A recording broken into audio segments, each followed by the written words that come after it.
I like Trevor and he looks like LeBron James. I want him to teach me a thing or two.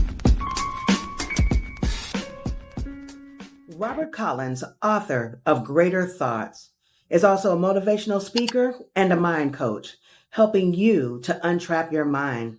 In order to elevate your team, your organization, or your business, visit Robert Collins on theuntrappedmind.com or follow him on Instagram at Greater7Thoughts. That's greater, the number 7 thoughts. Robert Collins says, all success starts with a thought. Now turn that thought into action and go be great. Good morning. Good morning. You have just tuned into the Greater Thoughts Morning Show. It is your host, Mr. RC. Thank you for tuning in this morning. Today, I have a wonderful guest. I'm so excited to talk to him about all the things that he's doing and has done. This gentleman here has been so many things. He was retired from the NBA. He was Mr. Gatorade in high school, Mr. ACC, or should I say two-time All-ACC for the school of Clemson right down here in South Carolina. Today I have in the building Mr. Trevor Booker. How you doing, sir? I'm good. How are you? Oh, I'm doing well, Good to see you today. You too. Yes, sir. Man, I'm not going to even start by trying to go through all your accolades. I got a couple. Yeah, you have more than a couple. Yeah, a couple. So, the one thing that, the youth always want to know when they talk to a previous professional athlete is typically, where did it all start? So if you can, share a little bit. I know that you come from some athletes. Yep. So tell us a little bit about that. Well, my mom played basketball in high school. Her team, they were ranked in the nation. They went 26-0, won a state championship. My dad played football. So I always see their clippings, growing up in the newspaper. They saved them. So just seeing those, and I'm from a small town. I lived in the middle of a national forest. Really? Yeah, Whitmire, South Carolina. I didn't even know you could live in a national forest. Yeah, me neither. I didn't even realize until I grew up and somebody pointed it out. I thought we was just in the middle of the woods. Yeah. But we had a ranger station and all that. Only thing we were missing was Yogi the Bear. Yeah. Yeah. No, but so we didn't have many resources. All we had was to go outside and play sports. So it's me, my 3 younger brothers, and our cousins from the neighborhood. Everybody in the neighborhood was family, aunts, uncle, grandma. So it was a family thing. Go outside, play basketball, play football, play baseball, and that's pretty much how I got my start. Just competing against my family. Okay. So let me ask: did your mama whoop you a lot? No.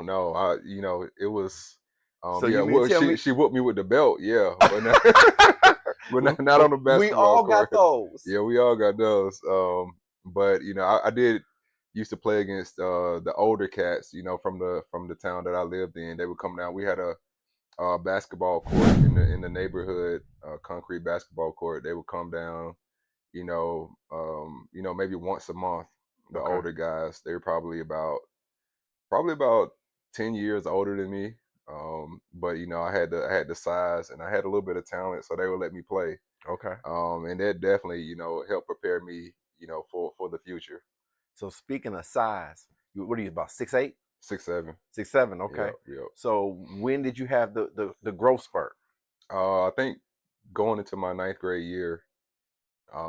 In 8th grade, I remember it was probably 2 or 3 people on my middle school team, my junior high team, that was taller than me. And then that summer, I just shot up, to about 6'3". Yeah. And then, I just took off from there. I remember that age. That's like what, like 12, 13? Yeah, because my son around Trey, 14. Okay. Yep. So when I was 13, I was 5'10". Okay. 135 pounds, nice, skinny, and limber. Yep. And I thought I was going to have a growth spurt. Yep. And now, 47 years old, I grew 2 inches from the time I was 13.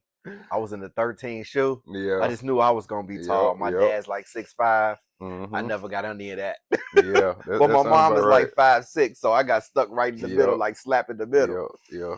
Yeah. Some kids just grow earlier. Yeah. Yep.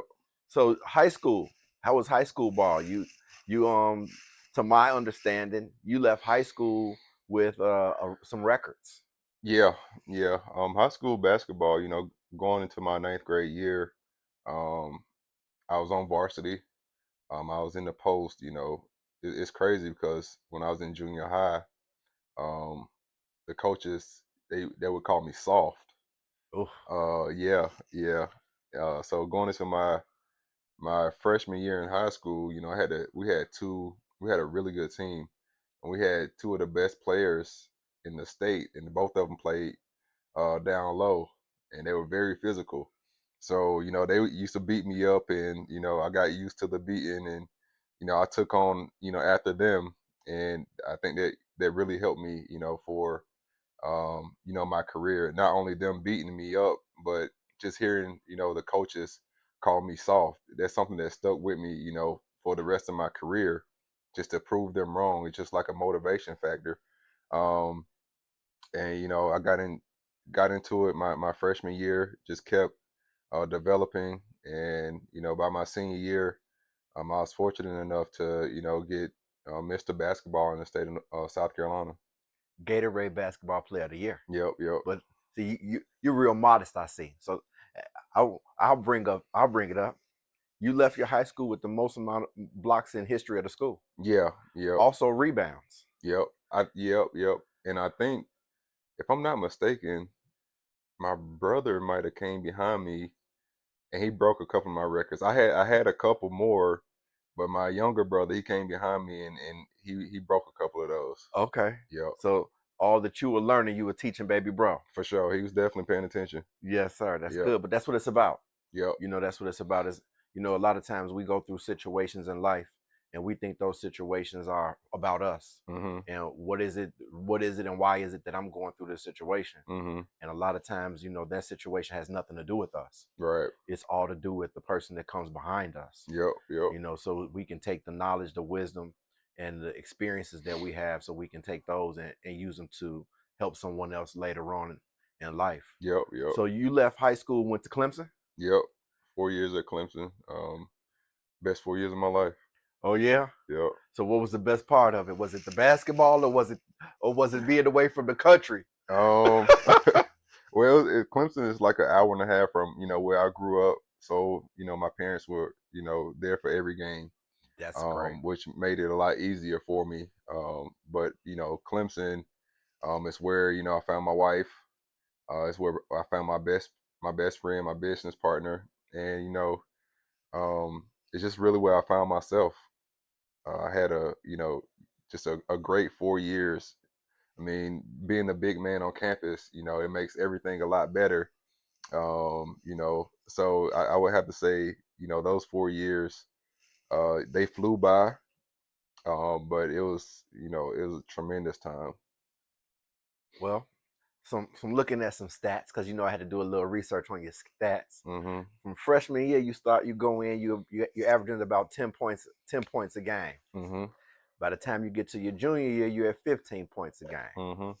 You remain consistent through your senior year. Mm-hmm. What was the biggest thing to help catapult you? Because 5 points don't seem like a lot, but 5 points average Mm-hmm. is a big deal. And you're talking about somebody developing in the game. Mm-hmm. What was the biggest thing to help you develop in the game?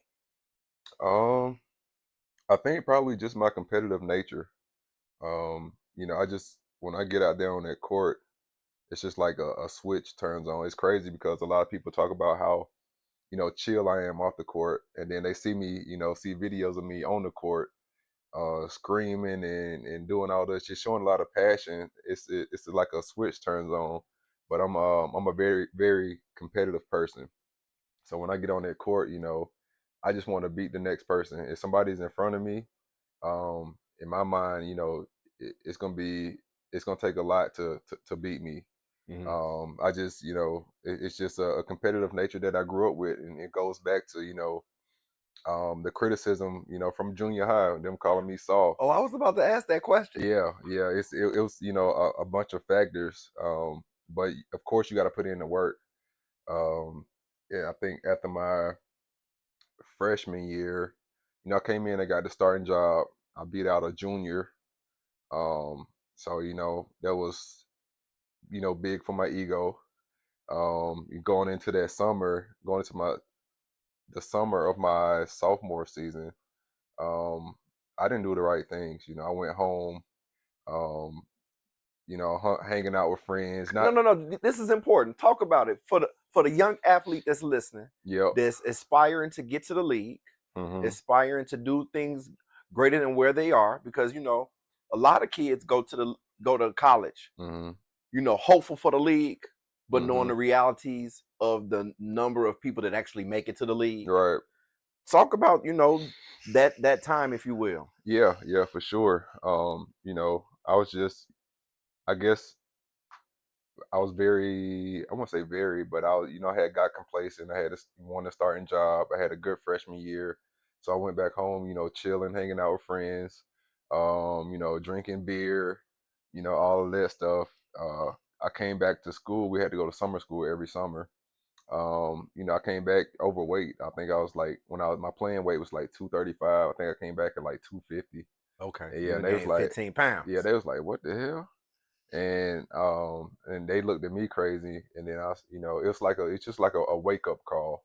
From then on, I made sure to just start putting in that work and making sure I wasn't complacent.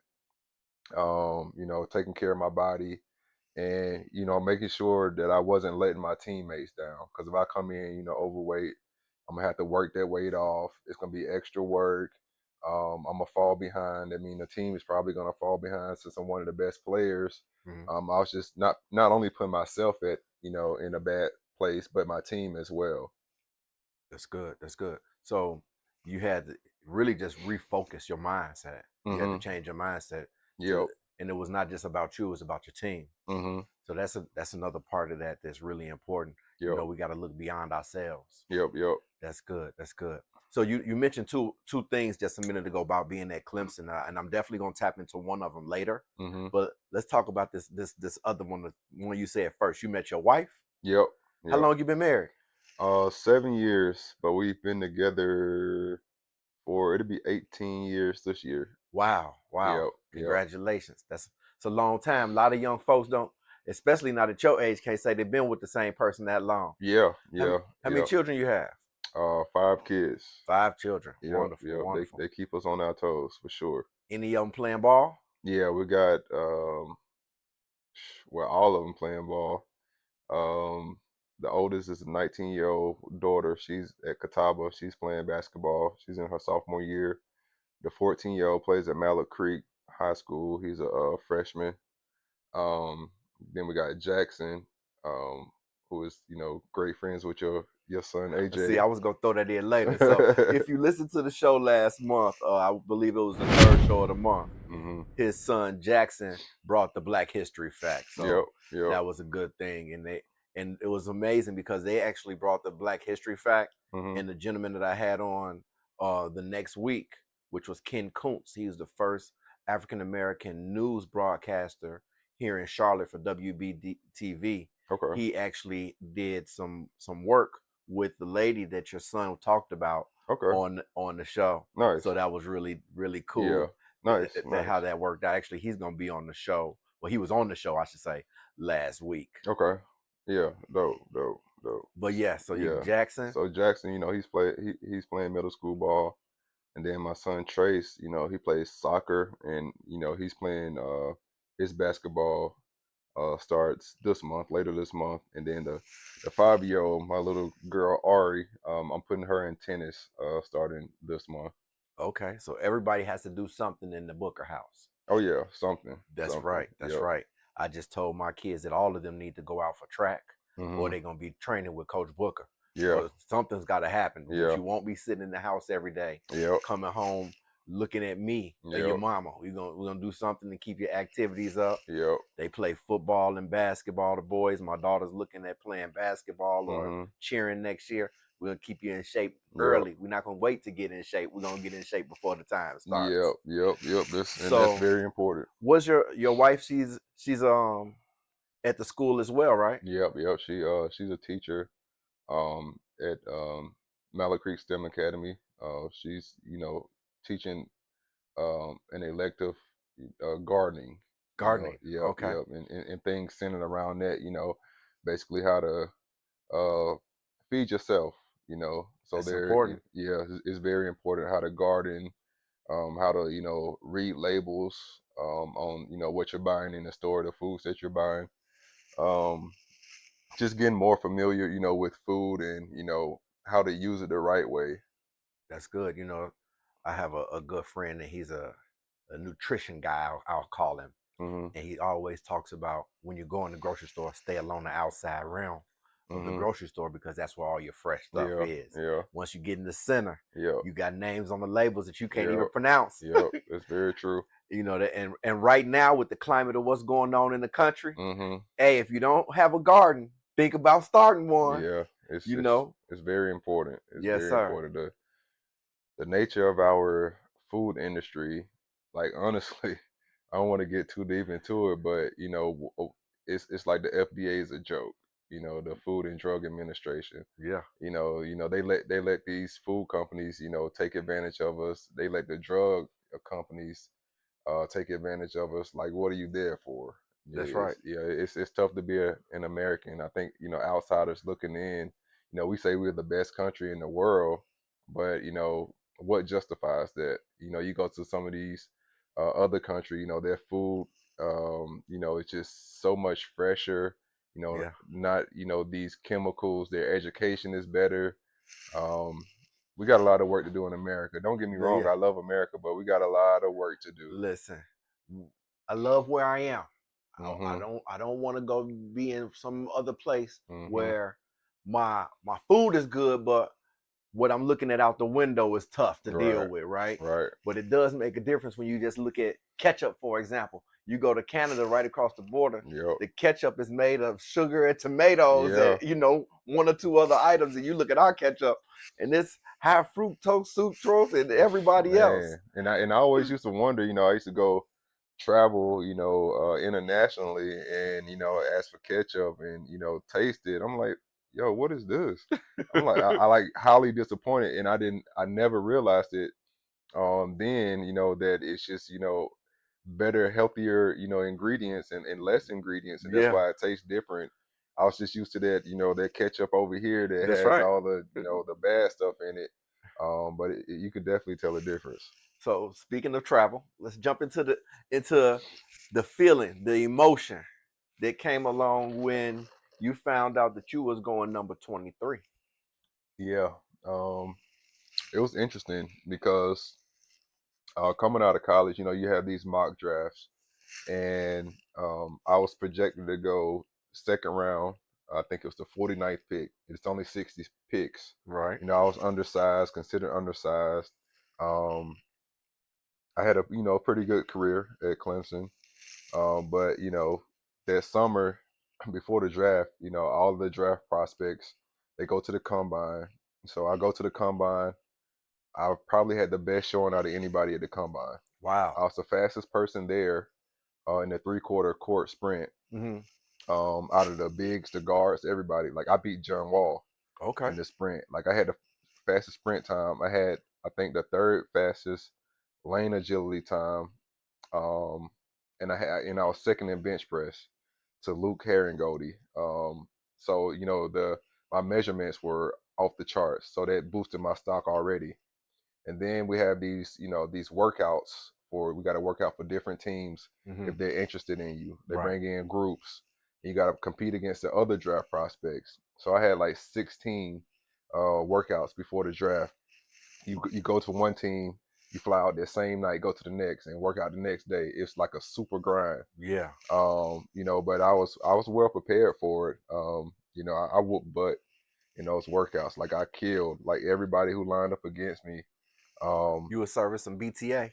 Man, I was kicking butt. Yeah. I was kicking butt. But that ended up, um, So I was slotted to go 49th. Mm-hmm. I ended up going, 23rd in the first round. But the night of the draft, I didn't know where I was gonna go. I'm still thinking that I know I had a great summer of workouts. So I was like, I'll probably go um early second round. Second round, their contracts aren't guaranteed. That's right. First round contracts are guaranteed for at least 2 years. That's right. So I decided not to go up to the draft. I wanted to, just spend it with my family and friends. So I had a draft Draft party, party. Yeah. yep, in Greenville, South Carolina. So we just chilling, everybody, we got the TVs on, everybody sitting back, having a good time. And, it's still the first round, and I'm back in the back just chilling. It's the 23rd pick pop up. I'm just chilling, and I'm not even watching the TV. I didn't plan on watching the TV until, the Until you second got round. later on. Okay. Yeah, so, I'm back there chilling. 23rd pick come up, and they announced the pick, and I just heard everybody start screaming and yelling. Yeah. And I run into the other room where the TVs were, and I see my name up on the screen. It was like, wow. Like I couldn't believe it. Like I could not believe it. Like it was such a I gotta get a caption of his face, y'all, because the smile on his face at the moment is yeah. man. It was a tremendous feeling, just to be there with my family and to see my name, go across that screen. I just remember my brother coming up to me, giving me a huge hug, and another thing, why I felt, such huge emotion is just because of the work that I put in, that summer.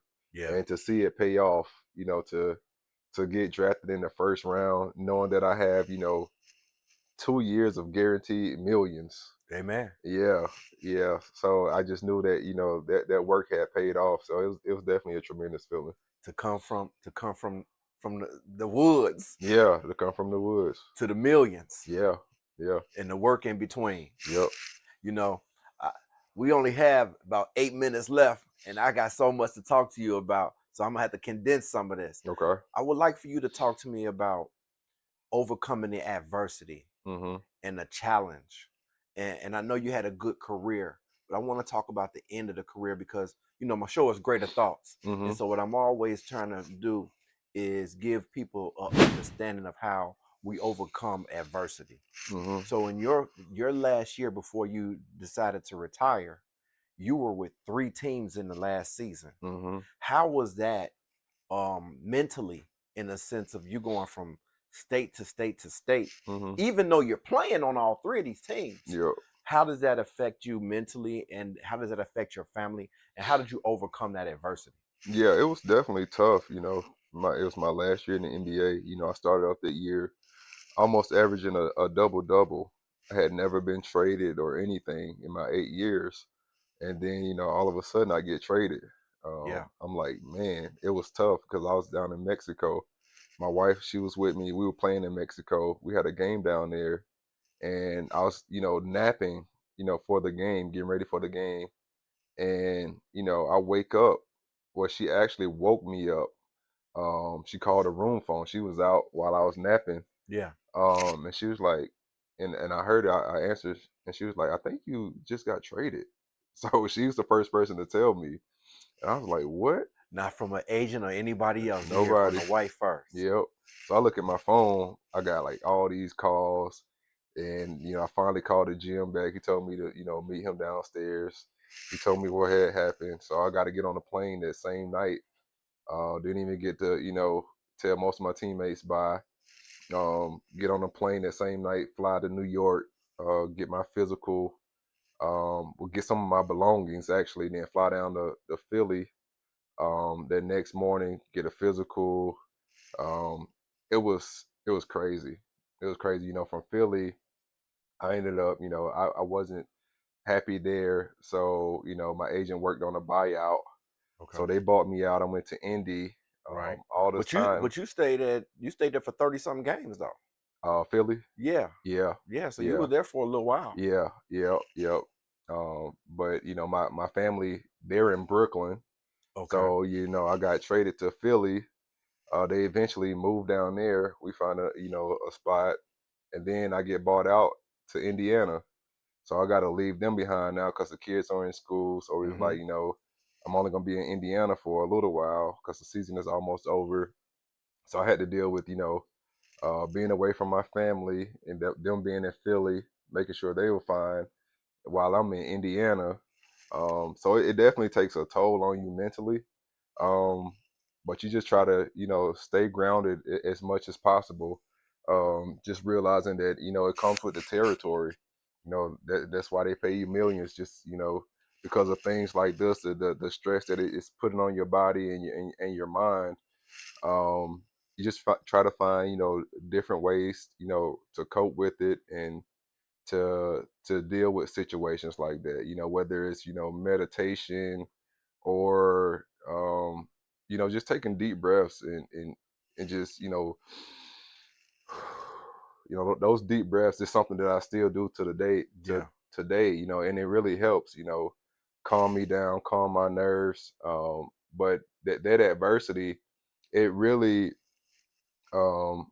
if you can withstand it and fight through it, it makes you a better person. When you grow, it's not easy to grow.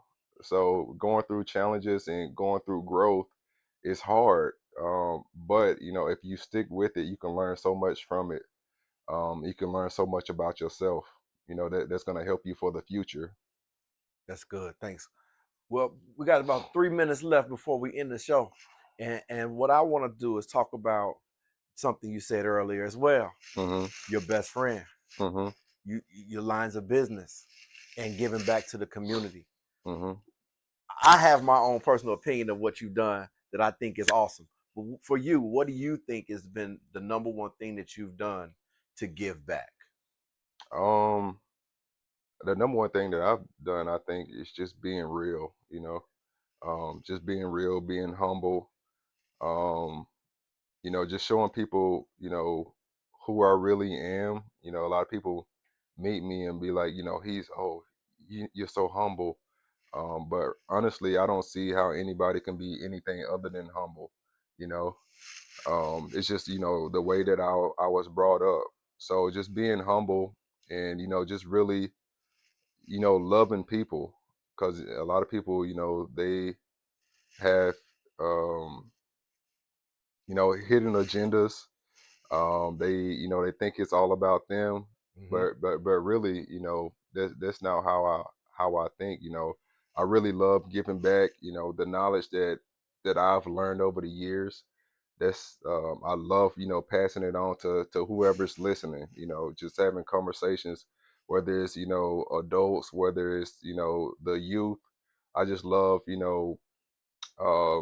giving knowledge that I've gained, over the years. And I think that's probably, my biggest, treasure to, society. I'm gonna throw one more in there. Let's talk about what's down here in Lincoln, North Carolina. Talk about that. We got a minute or two. Yep. That right there, I really admire about you. A lot of people don't know. We know about Jalen Rose. We know about LeBron. But how many people know that you have your hands in the school? Yep. So, not too many people. It's getting out there, now that we have the sports agency as well. But we have, Combine Academy. Me and my best friend, we started it back in 2013. Jonah, he spearheaded everything while I was in the league. He used my image, and we just, made big decisions, together. But it's just, a situation where we wanted to give kids an opportunity to grow, sports wise, and give them access to, get recruited. And that's why we started, Combine Academy. Great. So for the listeners that want to know about Combine Academy, how can they find it? CombineAcademy.com. There it is. It's been a pleasure, man. Thank you for coming in. Yep. I appreciate you so much. I appreciate your time. And thanks. We're going to have to do this again. Yeah, for sure. The time has been too short. Yeah, I had a lot more to talk about. Hey, believe me, I got a lot more to talk about with you. Yeah. Before we leave, I got to remind you one thing. What's that? All success starts with a thought. Take those thoughts, turn them into action, and go be great. God bless. Sir.